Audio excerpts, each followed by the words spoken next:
Terus terang, saya sebenarnya iba dengan mereka yang berusaha mati-matian memaksa perempuan berjilbab, seperti yang terjadi di Padang atau juga di daerah-daerah lainnya. Saya iba karena saya merasa itu semua berpangkal pada cara beragama yang salah. Kita nggak bisa menyalahkan mereka, karena mereka sangat percaya bahwa mereka itu sedang menjalankan kewajiban sebagai umat Islam yang soleh.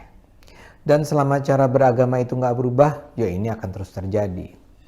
Jadi gini, guru agama yang mewajibkan murid-muridnya mengenakan jilbab itu merasa bahwa mereka sebenarnya sedang menyelamatkan murid mereka dan keluarga si murid. Ini bisa terjadi karena mereka percaya dengan ajaran bahwa rambut perempuan itu bisa membawa malapetaka. Sekarang ini saja, saya dikirimi banyak sekali hadis-hadis tentang rambut perempuan gara-gara saya mengecam keputusan SMKN 2 Padang yang memaksa siswinya berjilbab. Salah satu hadis yang saya peroleh berbunyi begini. Sehelai rambut wanita yang dilihat lelaki bukan mahram dengan sengaja, balasannya 70.000 tahun dalam neraka. Sehari akhirat, 1.000 tahun di dunia. Seorang wanita yang masuk neraka akan menarik ayahnya, adiknya, suaminya, dan anak lelakinya. Ingat, itu baru satu helai rambut loh.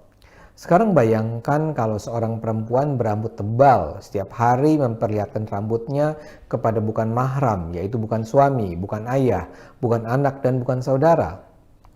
Berapa miliar tahun dia harus berada di neraka? Dan hadis itu tidak menyebut agama perempuan itu loh. Jadi baik perempuan muslim atau non-muslim yang memperlihatkan rambutnya di depan bukan suami atau keluarga intinya dijamin masuk neraka selama miliaran tahun.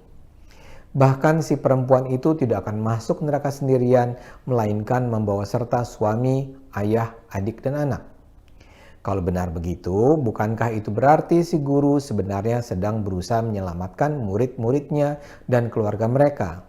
Dan karena itu, kita nggak layak dong marah padanya. Masalahnya itu pada saat yang sama menunjukkan cara beragama yang terbelakang. Agama itu tentu bisa membawa kebahagiaan. Tapi agama yang tidak dipahami dengan menggunakan akal sehat hanya akan membawa kehancuran. Dengan akal sehat saja kita akan bisa menilai betapa hadis tersebut tidak mungkin berasal dari Nabi Muhammad. Itu pasti palsu lah. Bagaimana mungkin gara-gara rambut terlihat Allah sedemikian murkanya, padahal Allah Maha Pengasih dan Penyayang. Bagaimana mungkin memperlihatkan rambut adalah kejahatan super extraordinary yang jauh lebih buruk daripada korupsi misalnya. Membayangkan koruptor akan masuk neraka selama bermiliar tahun saja tidak masuk akal. Apalagi cuma gara-gara rambut. Dan hadis yang menggambarkan derita akibat rambut bukan cuma satu. Contoh lain adalah hadis yang berbunyi, wanita yang membuka rambut kepalanya di depan bukan suaminya akan digantung dengan rambutnya di atas api neraka sehingga menggelegak otaknya. Dalam hadis lain dikatakan bahwa Nabi Muhammad pernah dibawa jalan-jalan menyaksikan neraka dan setelah itu dia melaporkan apa yang dilihatnya. Kata Nabi, aku lihat ada perempuan digantung rambutnya, otaknya mendidih. Aku lihat perempuan digantung lidahnya, tangannya diikat ke belakang, dan timah cair dituangkan ke dalam tengkoraknya. Juga sesuai menyaksikan neraka, Nabi Muhammad bilang begini, mereka yang tergantung rambutnya hingga otaknya mendidih adalah wanita yang tidak menutup rambutnya sehingga terlihat oleh lelaki yang bukan mahramnya. Jadi mereka yang percaya dengan kewajiban menutup rambut itu menganggap setiap helai rambut perempuan adalah aurat dan aurat perempuan harus selalu tertutup dari pandangan bukan mahram. Logikanya, aurat itu menggoda secara seksual. Keadaan menjadi semakin menyeramkan karena yang disebut aurat bukanlah hanya rambut. Ada hadis yang menyatakan bahwa suara pun adalah aurat yang tidak boleh diperdengarkan. Ini yang menyebabkan banyak perempuan muslim memilih tidak bicara, apalagi bernyanyi. Memang tidak dikatakan berapa lama seorang perempuan akan masuk neraka kalau dia bernyanyi, tapi tetap saja itu adalah sesuatu yang haram dan akan mendapat hukuman. Dalam hadis-hadis lain, bagian tubuh yang tidak boleh terlihat juga mencakup leher, mata, atau tumit kaki. Ada pula hadis lain yang menyatakan bahwa yang tidak boleh melihat aurat perempuan itu bukan cuma lelaki, tapi juga sesama wanita. Saya mengungkapkan ini semua bukan karena saya ingin mengolok-olok agama Islam, Nabi Muhammad, apalagi Allah. Yang ingin saya katakan adalah bahwa kalau hal-hal yang tadi saya katakan dianggap sebagai perintah atau pernyataan yang benar-benar datang dari Nabi Muhammad, agama berpotensi menjadi sumber malapetaka atau sebaliknya berpeluang menjadi bahan tertawaan.